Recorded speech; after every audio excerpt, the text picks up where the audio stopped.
حقوق العباد کا ایک ذرہ بھی ضائع نہ کرے لیکن مر جائے اہل بیت کے بغض پر، وہ جنت میں نہیں جائے گا، وہ جہنم میں جائے گا۔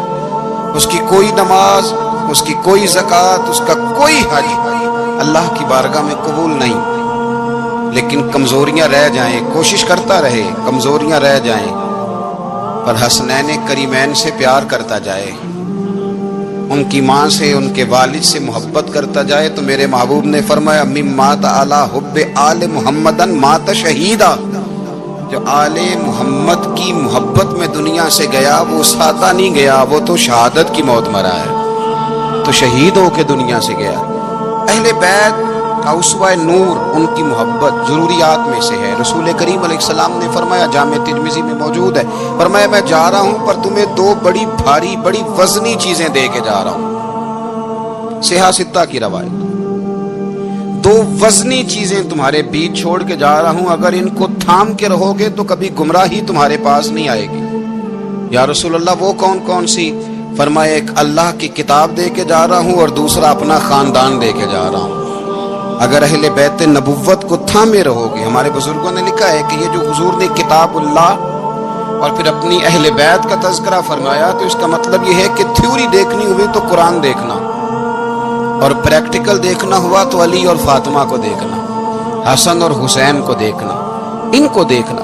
نبی کریم علیہ الصلوۃ والسلام کے اہل بیت منارہ نور ہیں، ان کی محبت، ان کا پیار کیوں بھلا؟ اس لیے کہ یہ وہ خوبصورت لوگ ہیں جن کو خود میرے نبی پاک نے تراشا ہے۔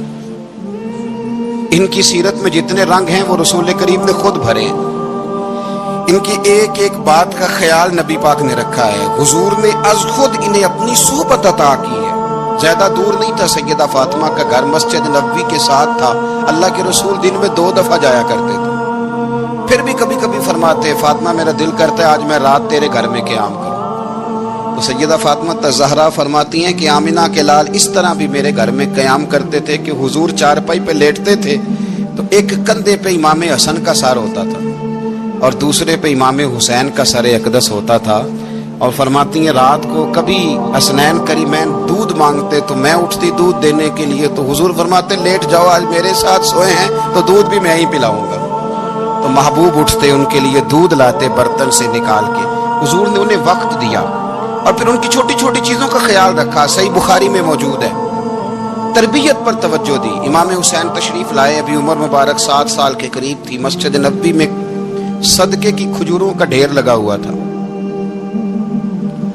چھوٹا بچہ جو ہوتا ہے نابالغ، اس پر شریعت کے احکامات نہیں آتے، صدقے کی کھجوروں کا ڈھیر تھا مسجد نبوی میں۔ یہ تربیت ہے، یہ ٹریننگ ہے جو اللہ کے محبوب نے خود انہیں عطا فرمائی۔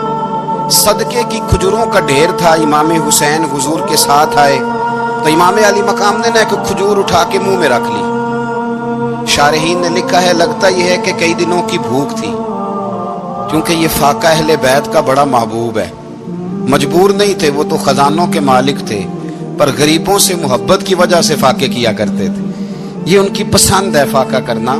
دیکھو کھجور امام علی مقام نے رکھ لی تو اللہ کے رسول نے گلے میں انگلی ڈال کے نکال دی، تو فرمایا حسین یہ صدقہ ہے، یہ میری اہل بیت کے لیے درست نہیں ہے۔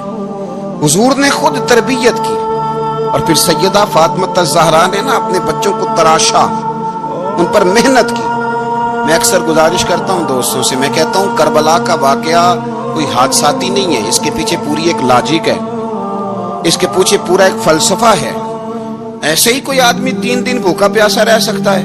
کسی آدمی کو صبح اس نے کھانا کھایا اور شام تک کھانا نہ ملے تو ٹانگیں کانپتی ہیں۔ رمضان المبارک میں عبادت کی نیت سے روزہ رکھنے والے بھی شام کو بڑے پریشان ہو جاتے ہیں، اور مسلسل 3 دن کھانا نہ کھایا جائے اور پانی نہ پیا جائے، اور حال یہ ہے کہ وہی آدمی تلوار لے کے میدان میں نکلے اور اس کی حالت یہ ہو کہ لوگ اس کے آگے دوڑنا شروع کر دیں، ہزاروں کی فوجیں تاب نہ لا سکے۔ علی کا گھر بھی وہ گھر ہے کہ جس گھر کا ہر ایک بچہ جسے دیکھو وہی شیر خدا معلوم ہوتا ہے۔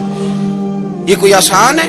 اس کے پیچھے پوری ایک اس کے پیچھے فلسفہ ہے۔ امام راضی کی تفسیر کبیر دیکھیے گا، امام راضی کہتے ہیں کہ سیدہ فاطمہ الزہرا رضی اللہ تعالی عنہ کے دونوں شہزادے حسنین کریمین بیمار ہو گئے تو سیدہ نے منت مانگی کہ بچوں کو شفا ہوگی تو 3 روزے رکھوں گی۔ شفا ہو گئی. روزے بھی رکھ لی.